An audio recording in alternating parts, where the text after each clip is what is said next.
Pero hay otras cosas mucho más fuertes que, junto con los malos tratos que recibían, hicieron que mi mamá y su prima estuvieran desesperadas por salir de ahí.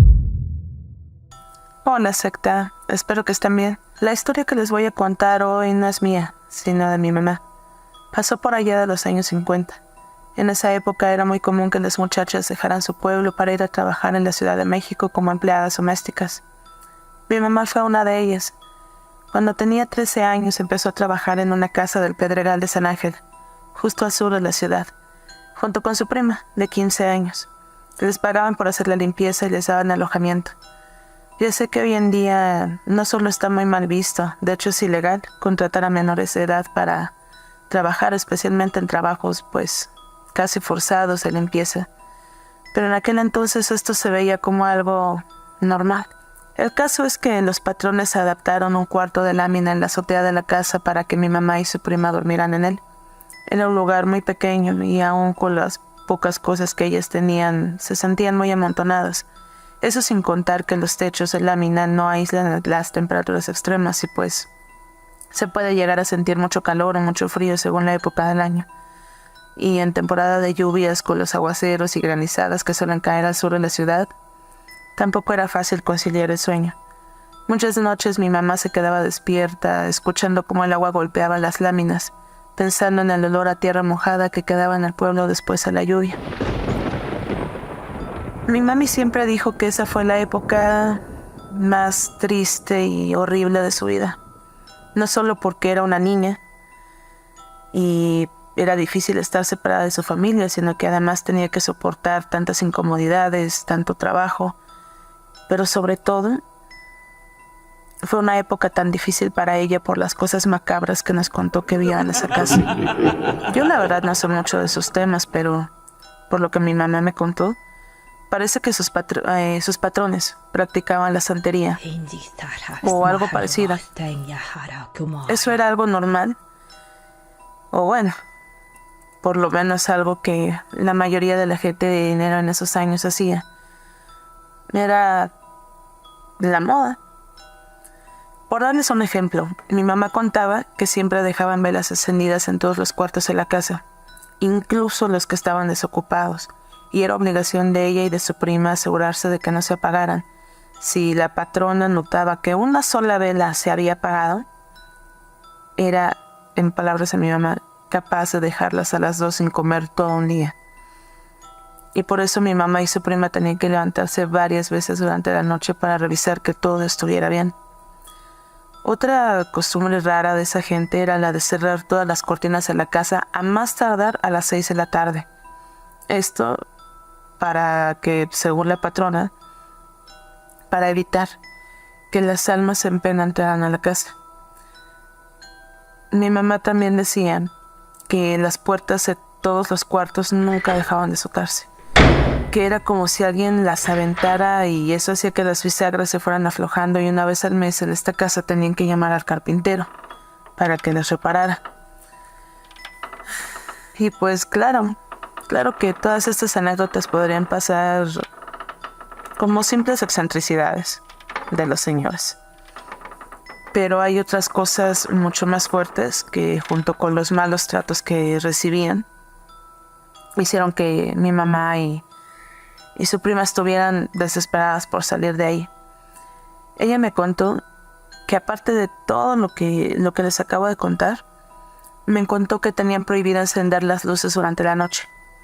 Solo podían alumbrarse con esas velas que dejaban por toda la casa. Y muchas veces cuando mi mamá bajaba de su cuarto en la azotea para revisar que ninguna se hubiera apagado, escuchaba una especie de rezos o alabanzas, pero no era como que solo en una habitación, sino que se escuchaba por toda la casa. Y era muy raro porque aparte no podía identificar exactamente de qué cuarto salían esas voces, sino que parecía ser de todos al mismo tiempo.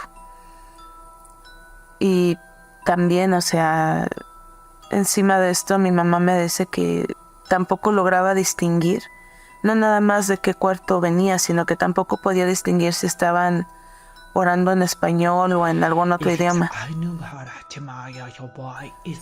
Dice que se escuchaban muy bajito, apenas así como un murmullo, pero a ser constante, insisto, se escuchaba en todos lados y era parte como si fueran muchas personas rezando a lo lejos. Pobres, la verdad es que a base de escuchar esos rezos que hacía a diario, tanto a mi mamá como a su prima se les fue haciendo costumbre.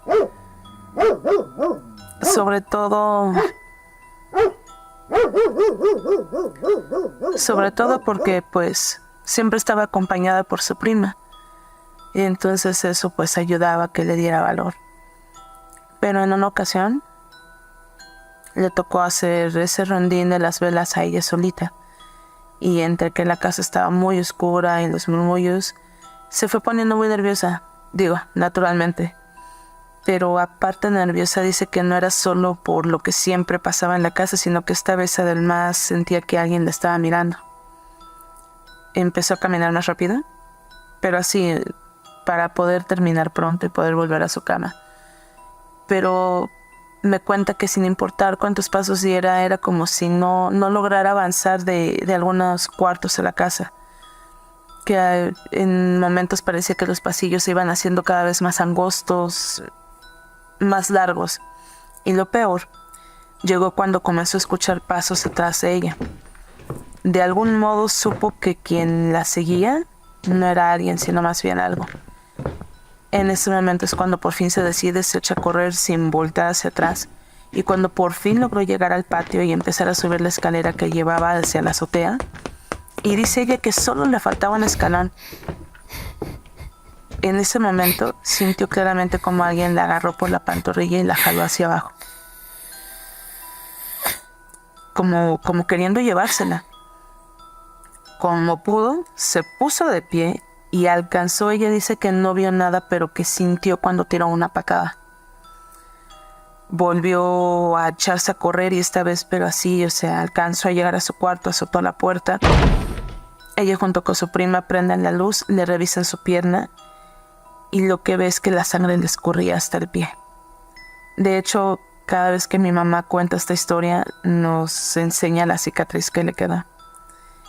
Y es una cicatriz muy rara, muy única, muy peculiar, porque no es como la que muchos tenemos, como cuando te caes de niño o te cortas por accidente porque estabas, no sé, dejaste unas tijeras, no. Lo único de esta cicatriz de mi mami es que es una fila de triángulos chiquitos, pero al final de cuentas como triángulos en cada lado de la pantorrilla. O sea, parece una mordida. Es algo que hasta la fecha no podemos explicar. Y también lo curioso es que cuando obviamente a la mañana siguiente se lo comenta a su patrona, la patrona en vez de preocuparse, en vez de decirle voy a revisar qué hay, no sé, digo, sonaría tristemente, pero por lo menos que le dijera voy a ver si hay ratas. No, todo lo contrario, la señora la regañó y encima le dijo que era su culpa por haber dejado que alguna de las velas se apagara. Y por si eso fuera poco, también había noches en que esta bendita patrona salía de su cuarto completamente desnuda o solo tapada con literalmente algún trapo encima.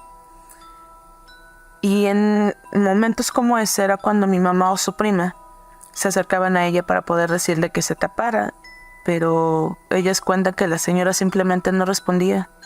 Solo se quedaba mirando fijamente al vacío y seguía caminando, completamente fuera de sí.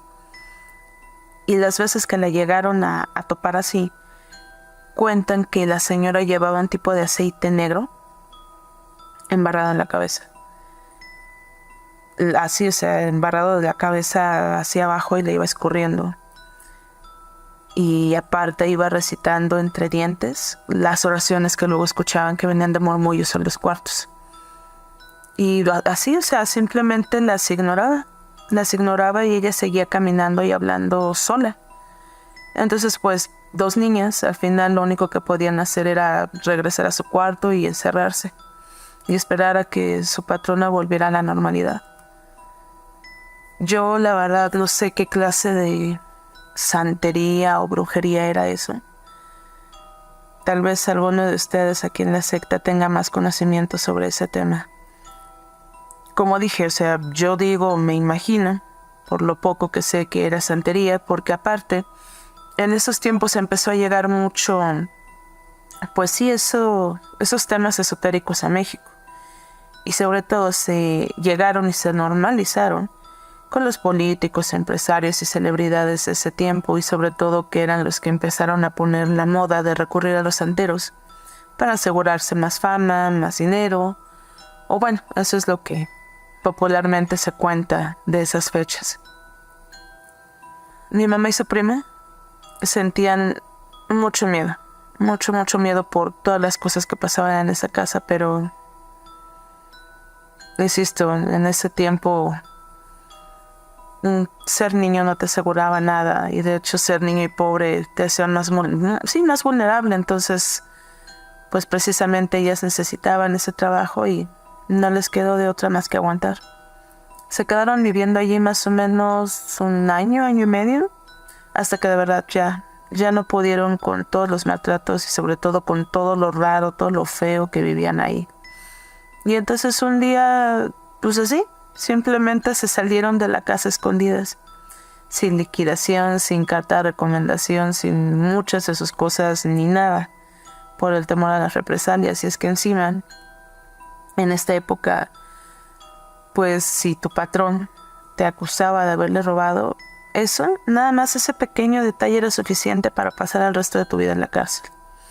Y entonces obviamente ese era el tipo de amenazas que la gente con dinero le hacía a las personas que trabajaban con ellos, porque se reducía a que era la palabra de gente con poder contra la de gente que generalmente venía de pueblos. Entonces eso, no les quedó de otra más que escapar y buscar en otra parte. Y digo, fue con mucha suerte que lograron hacerlo, y simplemente no volvieron nunca a saber de esa familia. Jamás le volvieron por el rumbo, nada. Y de verdad, secta, muchas veces, cada que me acuerdo de esta historia, cada que mi mami la cuenta con algún familiar o alguna amistad, me quedo pensando, ¿qué habrá pasado con las siguientes empleadas que llegaron a trabajar a esa casa? Y bueno, secta, este fue mi relato, bueno, en realidad el de mi mami. Esperamos que les haya gustado y buenas noches.